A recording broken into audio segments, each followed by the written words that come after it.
Hi.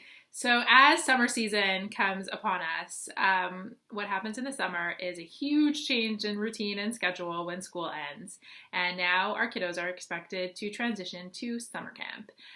Now, summer camp can be challenging for a lot of reasons, one of which is just the sheer chaos that happens in the summer. There's just a lot going on. So what can we do to help our kids with this transition from school to summer camp? First thing I would say is visuals, visuals, visuals. I think we say this a lot. I think so. Put into place some schedules. So here's what the camp routine is going to look like. Here's what your day at camp is going to look like.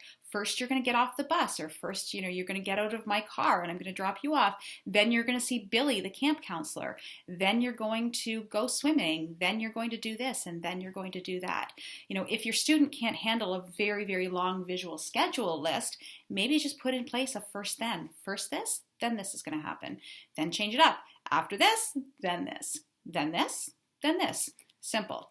The other thing you need to keep in mind is, with all these visual schedules and supports, we also need to look at independent skills. So what does your student do independently and what can't they do independently yet? And is there anything that you can teach them before the summertime happens? Yeah, so if you have a couple weeks before camp's actually starting, then maybe practice going to the swimming pool and getting changed and trying to get them a little bit more independent with that routine of taking off their bathing suit or showering or anything that they might require during summer camp. And the same goes for teaching some social skills. If you have a couple weeks before and you know that the kid is going to a soccer camp, for example, then make sure they know how to play soccer, or teach them, the newest game that all the kids are playing that they're going to get exposed to at summer camp, so that they are able to engage and that they have those skills going in.